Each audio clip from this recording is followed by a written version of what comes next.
It was New Year's Eve, and a couple on their way home from a New Year's Eve party was stopped on an empty side street. They were looking at a tree. Have the trees always had buds in winter? I can't remember. They were on a side street, their friends had continued to another party, and it was the end of the world, and they were crying about how little they knew about the trees and about other people and about themselves. One of them urged the other not to worry about it, that everything was going to be fine.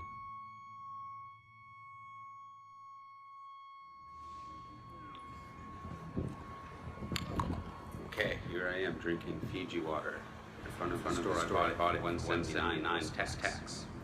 In the water bottle.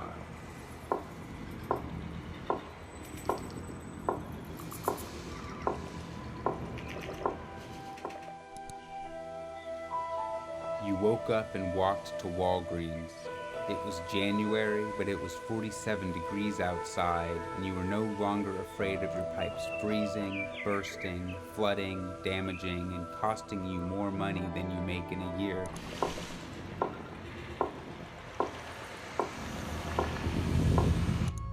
They walked home, but there was an unmistakable sadness on the ground and in the air and the space between their gloved hands. They walked down the remainder of the street, climbed the stairs, entered the apartment, got into bed. And they lay there, facing each other, unsure whether their clothes were still clinging to their bodies. They held each other closely, and they felt warm.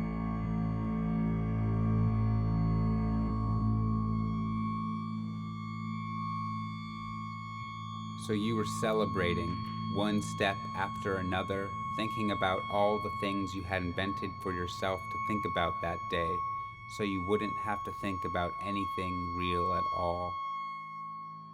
A lot of lawns are turning brown with new strict water rules. Even though we're going to get some rain, those rules were brought in by the drought. But a local man found the fountain of youth when it comes to keeping your lawn green during dry times. So how is he doing it without using very, very much water? Anyway, so I decided to do a little research on Fiji water, and nature has created the best water in history from a time before we started recording it. Bottled at the source, untouched by man. It's Earth's finest water. But did you also know that 53% of Fiji's population, that's over half, don't have access to clean water? Whoa. Let's do this again. And when it comes from Fiji, this is in an ecosystem that is one of the last on Earth that is not touched by man.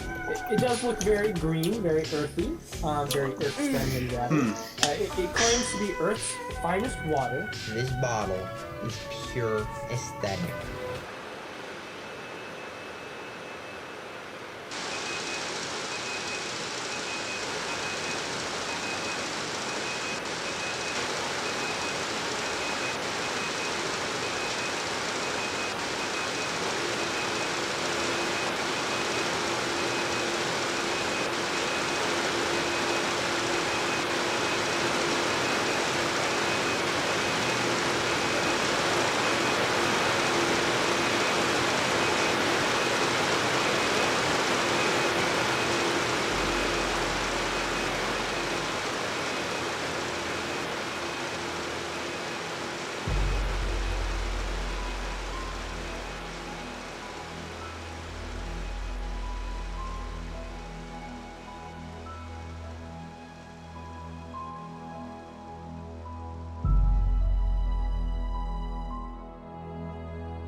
When you press the blue button on the airplane after the coffee flows through you and only the insignificant is left, and a breeze passes by your ankles for 3 seconds from underneath the door that folds, and you feel pleased that you belong in this place between the square button and the door thousands of feet in the air.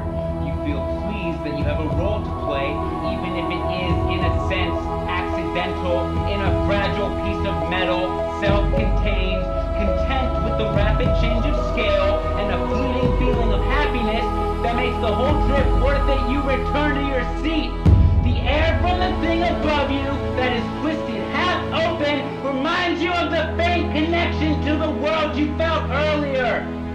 And you feel happy. You feel happy that you actually do have feelings.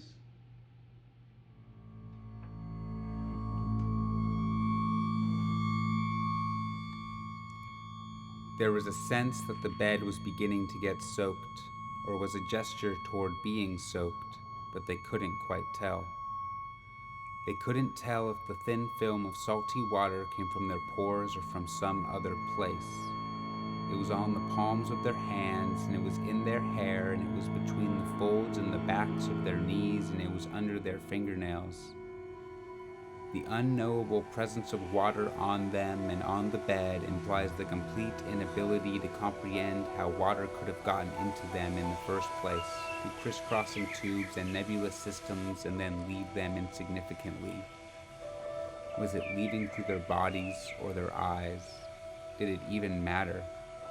Where was it coming from? And if it was not coming from them, then from whom was it coming? Who was to blame?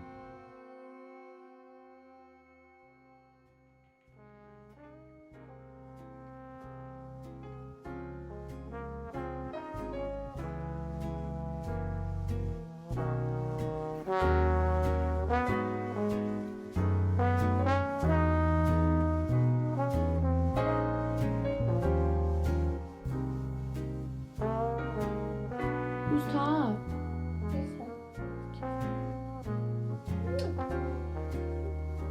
What are you gonna do with him? Where does he go? Where are you gonna put him?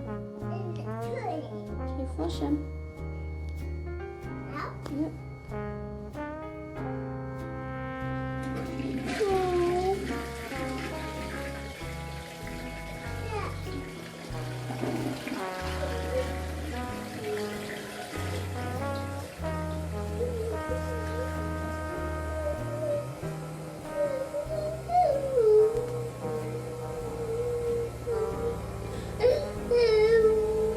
What's wrong?